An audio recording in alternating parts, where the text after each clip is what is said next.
Hey guys, welcome to today's video. Another budget build series. We're getting close to the finish line, getting ready to start driving this thing to California.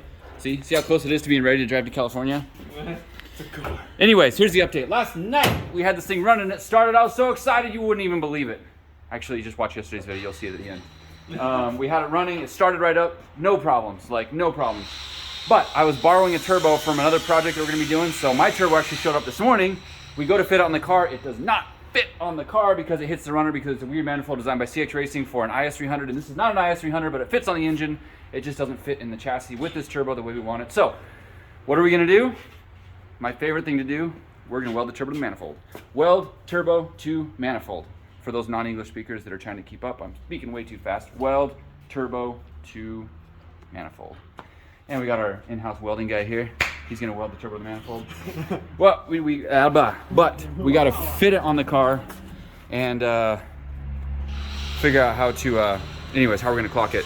But I cleaned up that surface so we get maximum weld, contact, penetration, adhesion. Let's do this. Can you handle this, Wes? Yes. Okay, set this up, crank it up to 7. Let's get it on 5. This, and we'll put this on there. And we'll and this, got that. Fit that to your dome. Trimming places, we go up front, Wes. Yes. And then we'll squeeze in here. We got other problems with the brakes too, but I'll update that in a minute. We got multiple problems. It's problem hour for sure. Yup. This thing. That. What is hitting what here? Oh, that's alright. Put that there. We line up some of these holes so we're at least close to where we need to be. Holes there. That's gonna fit. That hits. Will you come over here, Wes? Get up here. Yeah. Oh, yeah. That bolt, if you see it? Yeah. That bolt hits the manifold, so if this were to sit in its regular position, it would come straight down and hit like that. Yeah. It doesn't fit. Actually, the other turbo, the only difference is this is a 60-something housing, the other one's an 80-something housing. And so it was slightly larger. We actually had to take that bolt out to fit the turbo last night. So that one didn't even fit very well, but this one's just smaller enough that it doesn't fit. So by clocking it just like that, it solves a couple problems. One, it makes it so we can run that bolt, we can actually run the turbo, and this, the inlet coupler, the way it comes out, it's really close to these runners, so it was gonna melt the coupler. But by having this clocked a little bit, it puts the coupler just further enough away that hopefully we don't have any issues. Sorry, Cole. There you go. I'm jibber jabbering. Well, We need to get back in the zone here. what if you ever have to take the manifold off? That's good, Wes. That's wise thinking. Looks like we can still get it off. Okay. The way that this is, yeah.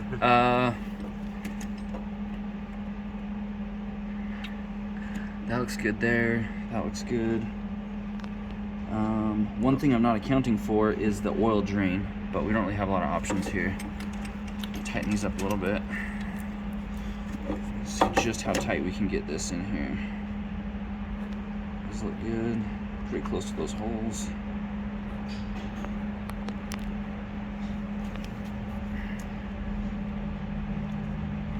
All right, we go up front again. Wes? Oh, yeah. All that stuff looks all right. Looks these. Go for it. Yeah. Watch your eyeballs.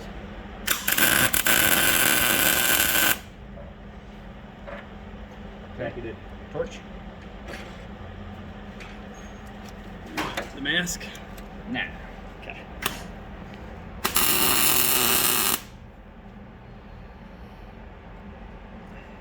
We actually do have to take the manifold off right now to weld the turbo. Yeah. So I guess we'll figure out if it works or not. So problem number 1, that's our solution. Turbo is welded to manifold. We got a couple other problems with the brakes, but I'll do that in here in a second. So we had a problem with the front brakes. Last night we were talking about changing knuckles from the Shark car to this car. These are the, what are they called? I remember what they're called. GK Tech. Yeah. Good thing they don't sponsor me. I can't even remember the name of the parts. Just kidding, I love GK Tech.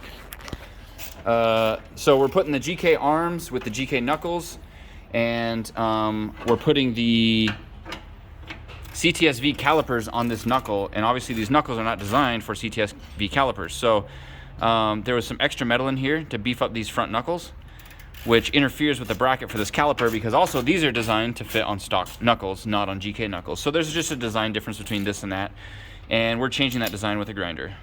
So Wes got in there and cut that so that the caliper will fit. So it's just a little bit of added work. It's also taking out some beef in the margin. Come on, focus. There we go. So we're missing a little bit of strength here, but being that it's only supporting brakes and there's plenty of meat up here, I think we'll be all right. Worst case, we hit the brakes and it just goes wonk and collapses, and then the caliper hits the rotor and then it locks up on the freeway, and then we end up upside down in a ditch. Best case, it works with no problem. So, or somewhere in the middle. We'll see what happens. But at least it's documented on video. If I die because of this, Wes told me we should have fixed it. Yeah. My blood is on your hands, Wes. I think your blood's on your own hands. What do we got going on here? Woo! Look at those spicy welds. So spicy. And then we have our one MIG tack Yeah. smack dab in the middle. I'm gonna bleep that out. I don't know how to do it. Bleep. It's gonna work out just fine. Were you able to get to the back with the torch? Oh, you're doing that next? Yeah, I'm doing that next. I got That looks really hard to get in there. Nah, maybe you can do a it. little section right here that I can for sure get to. Yeah. So Cool. I like it. it's going well. Let me start putting it back together, and then Kelly can two-step it for me. Can I borrow your two-step tune? Yeah. Okay. Borrow it for 5 minutes. Then I have to give it back. Yeah, you have to give it back. It's like a cob thing, you know? It's Oh, yeah, you have to buy a license for it? Yeah. And then the ECU self-resets after their license expires. Exactly right. What is this? Look at the license plate, What does man. this thing do? Hey, can you fire it up? Someone stole your fuel fittings? Yeah. Somebody stole my fuel fitting. Now you got that. Oh, dang. That's really good. So Nice work, Kelly. we're gonna Bondo it and make it look all smooth. Nah, it's not worth it. No, The bumper covers up to here. Oh, it does? I mean, like most of it. There's like that much that doesn't cover. No, this is almost dry. Looks like crap, but it didn't have all Dude, this. you did a really good job. Yeah. I'm proud of you, buddy. Thank you. I'm not just saying that because I'm filming too. Oh, well. You're welcome, Brandon. Yeah. Dang. I gotta go through all these cracks still. That hole's gonna punch through, but Yeah. I've got a whole bunch of fiberglass I'm gonna put on the bottom. I think I got some fiber fill. It's like Bondo with fiberglass in it. I want it to be fiberglass. Okay. Like, good stuff. Day one, someone's gonna crash into me right there. Well, it's gonna be really thick all right here on both sides. It's gonna break their car. I'm doing a braided Wicknick. Bobby doesn't have a chance. Bobby, if you run into this bumper, it's gonna total your batch bar. Yeah, you're right. I'm gonna do a Wicknick special. Every time you go to an event, this part of the bumper seems to fall off. So instead of having an opportunity to put rivets and plates there, we're just gonna make a big thick piece of fiberglass to hold that on better. You just keep it together. Yeah, it might crack, but Yeah. it won't fall off. Yeah. Yeah. Otherwise, yeah. Dang, Hold looks pretty it, good. Ready to go. Yeah. Thanks, dude. Yeah, no problem. All right, I'm gonna go try and find something else to do. We got plenty of tasks, but I've also got a lot of people helping out, so major appreciation on my part for everybody that showed up to help me out. What do you got going on over here? Making fancy brackets. Oh, Yeah. I mean, you gotta look somewhat cool. You can't just have everything ghetto. I can't see it with your hand there. Oh, that's gonna stabilize it, huh? Yep. Dang. This intercooler, I'm worried it's a little bit small for this power level, but it's what I had. Again, cost of intercooler, $0. No, I can't do that. This was actually brand new in the box. This is probably $80. I think I got it wholesale price from DNA Motoring. But it could be a little bit bigger. But it's what I got. It'll have to work for now. Actually fits in there really well. Leaves us a ton of space. I think most intercoolers are wider, Yeah, they're like a the little same wider. dimensions, but except for the width itself. And I think these are what, like 3-inch piping? Yeah. Well, these are 2.5, so it's a little bit smaller. So I'm gonna have to neck them up to 3-inch. We'll see. Hopefully, it doesn't cause us problems. But in the name of low boost and high power, Oh man. looking good. So once Cole's done welding that, I can put that back on, and then I got to figure out where the turbo elbow 90 is gonna go, and then I gotta weld that onto the housing so we can get that stuff all working out. I wonder if I could just swap this housing onto that turbo. Maybe I'll try that. That might be the move because it's already welded. We'll see. Just work. More work. Work time. Boom there. And I'm doing left-hander. I feel like Brody.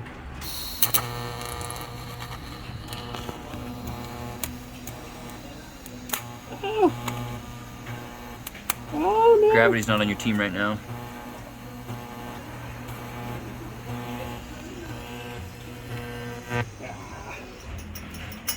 Stick it!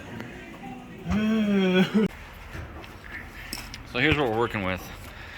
Turbo's welded all fancy, nicely on there. The problem is that bolt right there. Trying to get to it really sucks. You see the wrench won't really fit either way. But luckily, we can get to it from down here. But the wrench still won't fit on it. Oh, barely. Nope, not quite, because that's all the movement I've got. So I've been able to get a few turns on it, but I think this is the stopping point. It's not really tight, but at least it's plugging the hole on the manifold. So, you know, that sucks. Really sucks. But as long as I get the other 5 tight and then at least have that one in there plugging the exhaust hole, I think it'll work. But this is super frustrating. I've had other cars that have the same setup of a turbo, and I've actually had to like cut wrenches before and make them fit in there. It sucks. Sucks. Hi, I'm Kelly Williams, and this is Wicknick Garage. Follow me. That's Wes. Hello. This is the Buttersville drift car. Today, we're working on getting all this crap plumbed for water, more wiring stuff, intercooler piping, making that turbo work. We had a little bit of a run-in with a drill bit and decided to put a junction in. So this race car, out of all race cars, has heater hoses for a heater core. It's a Summit Racing heater core. We decided to go with something cool because it's going to be cold. He wants to have fun stuff and, you know, the good quality of a daily driver. That doesn't open until it gets hot enough. No. We were trying to mount something on the firewall, and to mount something on a firewall, you drill a hole, and then either you weld a nut to it or put some sort of nut cert. It just happened to go through the hose, and now it's got that cool flashy junction in there because race car stuff. We've done the PCV valve stuff, I guess catch can for a race car again. The throttle cable's all done. What else is good here? More wiring on this side. Don't know what any of this is for. Hood lamp. Wes cut these pretty sick door panels. I don't know if you've shown those yet. I have not. Check it out. Show it off. So all of this is OEM stuff, you know, but he wants to have a race car to a roll cage, so he cut it to fit. Oh, look at that. Yeah. Let's see. Accelerator pedal. Working. Let's check full throttle. Let's check. Okay. Throttle to the floor. Boom. Oh yeah, we're good. Oh yeah. My car only has 95%. That's good enough. But yeah, that's fine. We're working on big brake stuff again. I don't even want to talk about that. Well, we're going to talk about it. We had to pull those off and do some more machining, but I'm not even going to talk about that. Okay. We got the bumper, the fenders all fiberglass back together. We're going to fix that, cut it, wrap it. Turbo. Tell us what happened here. Oh, so this is a 3076. Mm-hmm. It's got a 63 or AR63 housing on the back. Really small, quick spool stuff. Good for like 500, maybe 6. You know, it's a really small housing, but it'll light. Make it like a V8. It had a, what housing did it have on it before? An 82, 80 something. It stands up a little bit higher, pushes the turbo forwards a little more. Now with this smaller housing, it pulls the turbo back and sets it down more. That's a problem because we fit everything up for that other housing. Now it comes a little bit too close to the manifold back here. Had to cut some bolts. A good man, Cole, TIG welded the housing to the manifold because it did not sit right where the bolts were, you know, coming through. You can look and see at the angle we had to clock it at, just barely like a few degrees. Makes it look real clean with the TIG welding anyway. Yeah. Did you do this today, the elbow? Yeah, I don't really want to show those welds. Well, that's okay. It's a JZ thing. If you're doing a JZ in an S13 or any S chassis, this is not a big engine, but It doesn't fit quite well if you have a decently sized turbo, you know, not a KO4 or something teeny tiny that you could just stuff in anything. That's a 3076, still make good power. But this is a big issue. If you run a 90 elbow, like the, what are they called, couplers? Yeah, silicone coupler. Yeah, you'll end up with the heat of the manifold and rubbing here, just a bad mix. And then a boost leak. Well, yeah, more than a boost leak. I think we've all learned that the hard way. Yes. We've got all the lines run for water in, water out, oil in, oil out. The belt's on. We haven't wired up the fan yet, but it is plumbed. We are ready to pour water in it. This was the only thing stopping us. Yeah. And we got that figured out. So 2 clamps, we can pour water in it. Let's do it. And then I'm ready to start it. Cool. Let's get it done. Cut. Cut.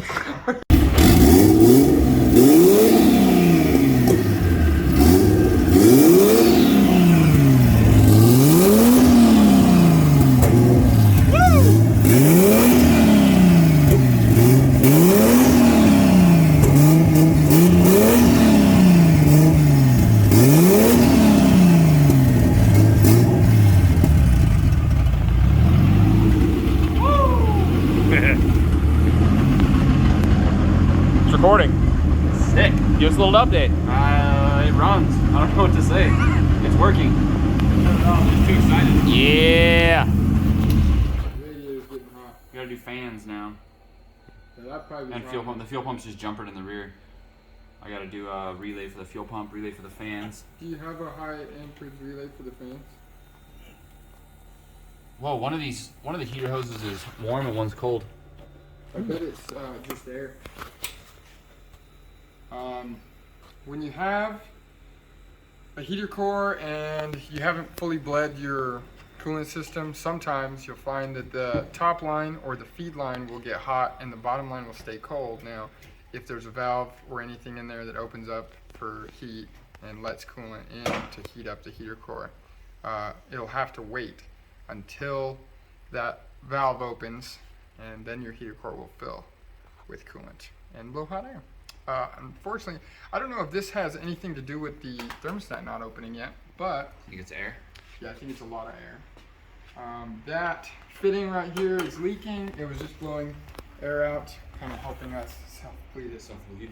Yeah, but this is at 90 something degrees Celsius, which water boils at 100. So let's get all the fans wired up, fuel pump. I think we should pull the thermostat and drill a hole in it. Okay. That's normally what I do so I can get the water flowing through it. Yeah, that's another race car thing. If you have a stock car, your thermostat housing will open at a certain temperature, like 185, 190, whatever.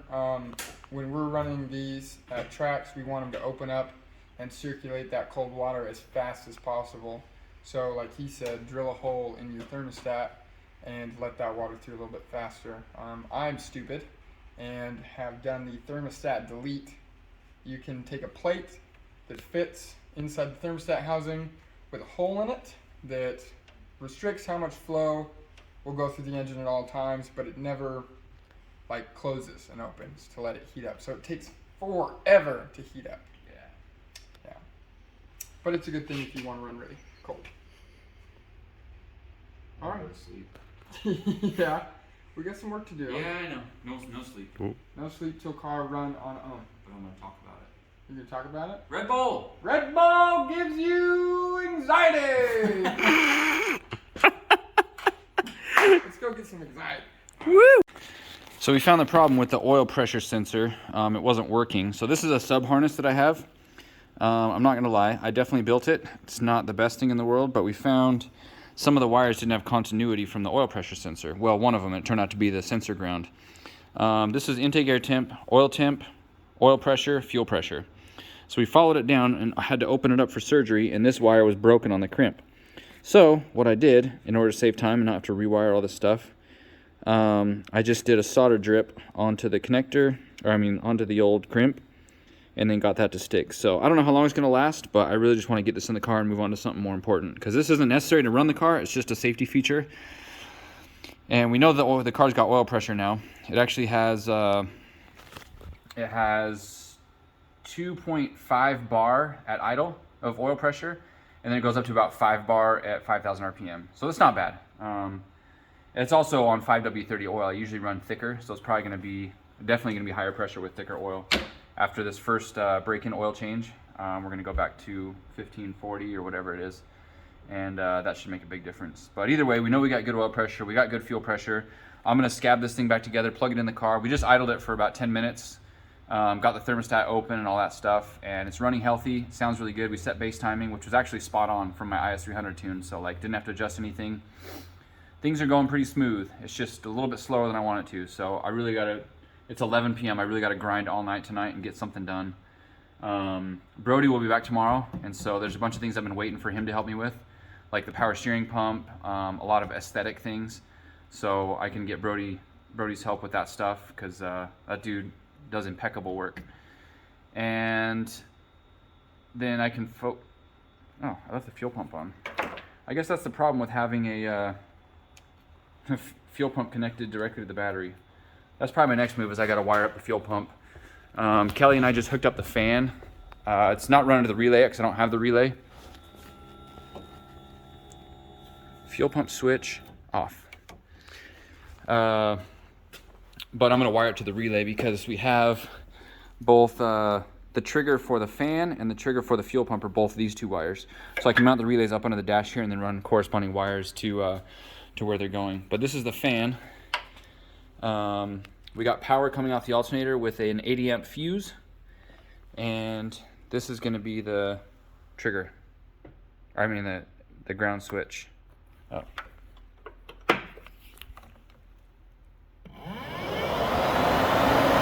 It's a tornado!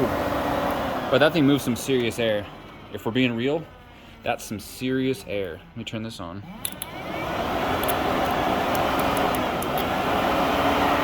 Now let's do the paper test. Look at that.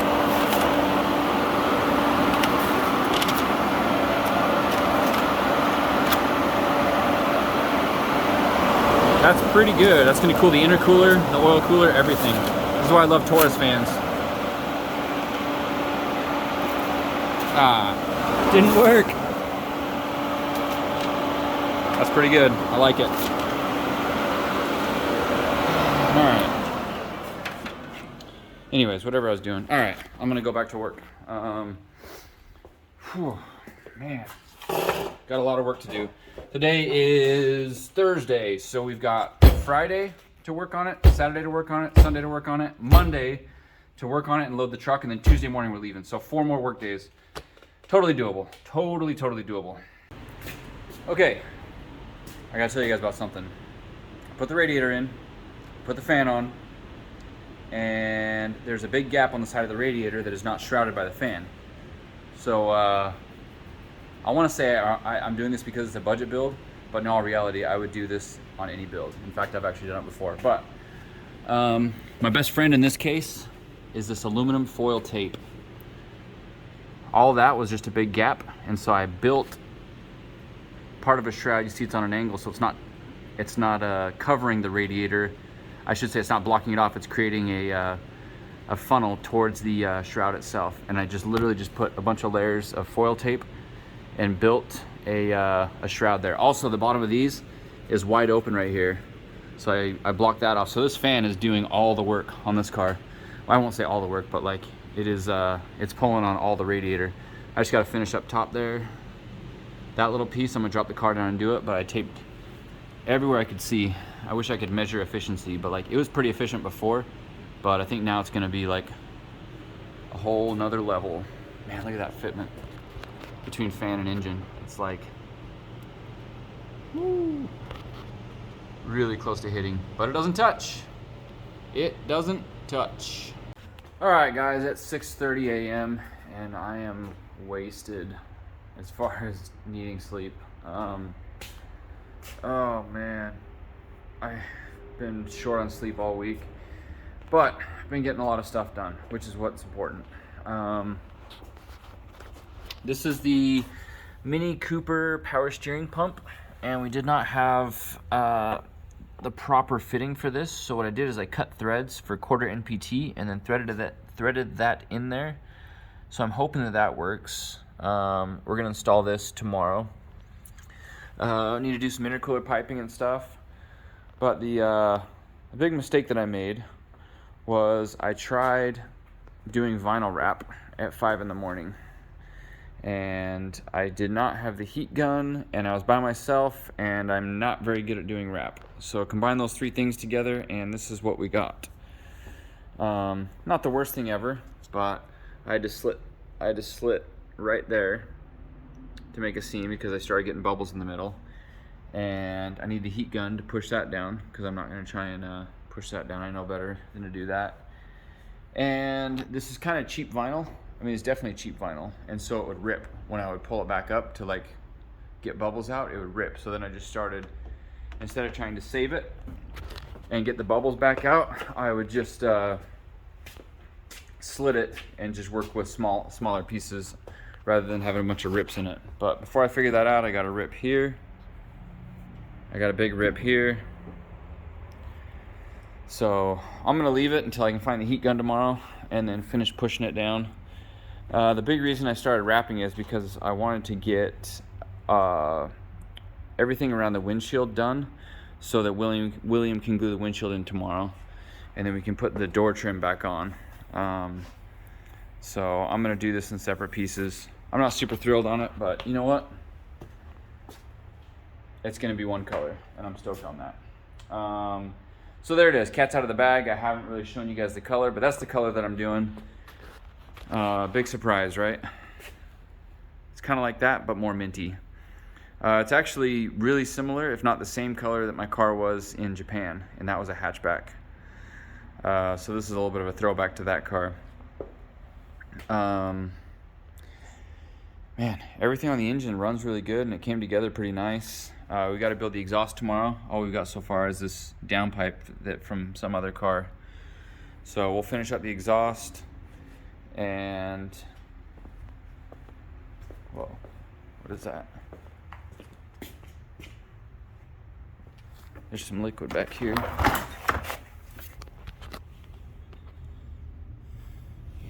Ooh, that is brake fluid. That's not good. Something blew out brake fluid wise on this. No more problems.